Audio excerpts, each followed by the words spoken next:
Peristiwa Jumat Kelabu 23 Mei 1997 masih membekas di hati sanubari warga Banjarmasin, Kalimantan Selatan. Peristiwa yang memakan ratusan korban jiwa tersebut tentunya kada akan pernah hilang dari kenangan. Peristiwa rusuh yang diperkirakan terjadi sehabis sholat Jumat bermula dari satu titik hingga menyebar ke titik-titik lainnya. Peristiwa Jumat Kelabu 23 Mei 1997 masih membekas di hati sanubari warga Banjarmasin, Kalimantan Selatan. Peristiwa yang memakan ratusan korban jiwa tersebut tentunya kada akan pernah hilang dari kenangan. Salah satunya saksi sekaligus pelaku sejarah Rahmat Padilla, Ketua Umum DPP Forum Kerukunan Pemerhati Warga Kalimantan.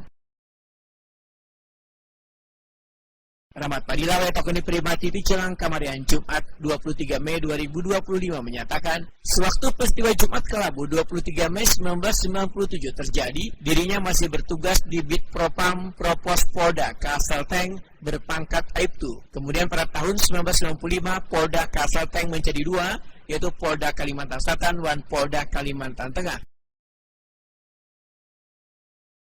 Ia pun melakukan pengamanan bertugas mengawal Kapolda pada waktu itu, Kolonel Sanimbar menyusuri kota nang dilanda kekacauan. Menurut Rahmat Padilla, kala itu dirinya sempat pula turut mengamankan sejumlah tokowan artis nasional yang datang dalam acara putaran hari terakhir kampanye yang dipusatkan di lapangan Kamboja. Mereka dievakuasi dari panggung agar terhindar dari amuk massa. Yang terjadi di Kota Banjarmasin, Provinsi Kalimantan Selatan.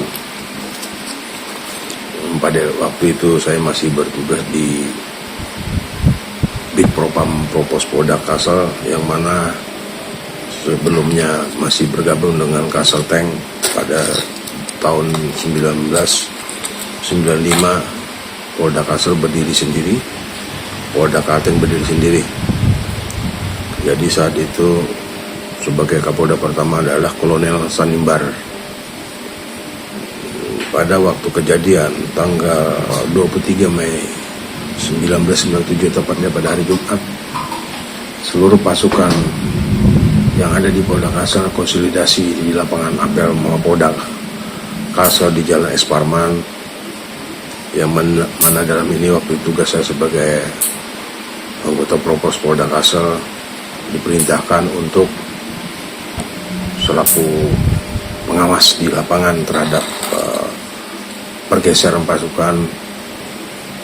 Itu sudah mulai di dropping ke wilayah-wilayah titik-titik kumpul masyarakat yang rencana pada jam 14.00 adanya kampanye putaran terakhir dari Golkar di lapangan Kamboja. Waktu itu berlangsung kampanye persiapan putaran terakhir dari salah satu partai. Rahmat Padilla menyatakan, peristiwa rusuh yang diperkirakan terjadi sehabis sholat Jumat bermula dari satu titik hingga menyebar ke titik-titik lainnya. Bahkan simpang 4 kantor pos di Jalan Nabung Mangkurat yang berada di tengah kota, situasinya sudah mencekam lantaran banyaknya warga yang turun ke jalan. Terus adanya penjarahan-penjarahan di tempat-tempat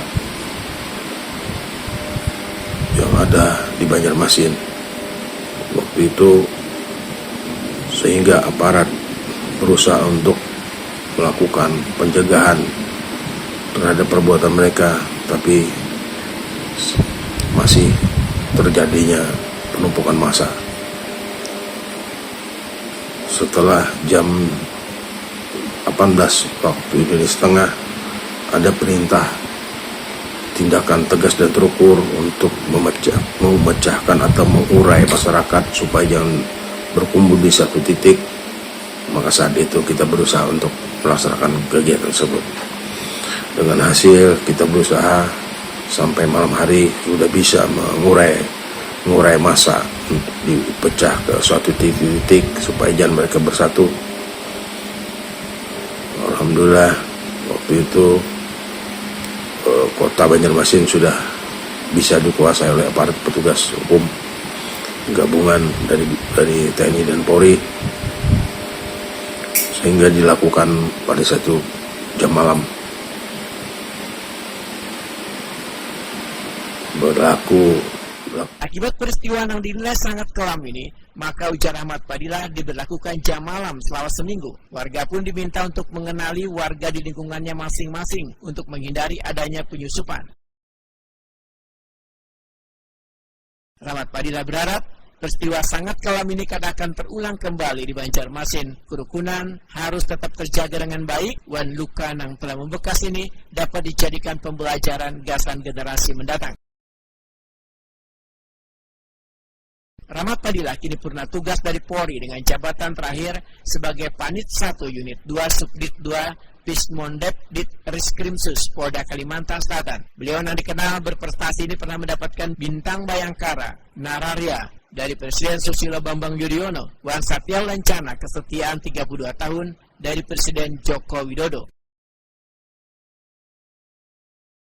Ahmad Fadilah ini aktif sebagai advokat dan menjabat Kepala Bidang Advokasi dan Pembelaan Anggota di DPD Dewan Pergerakan Advokat Republik Indonesia. Mengantongi pula sertifikasi investigasi keuangan dan penyidik cybercrime dari Lembaga Polri Nasional.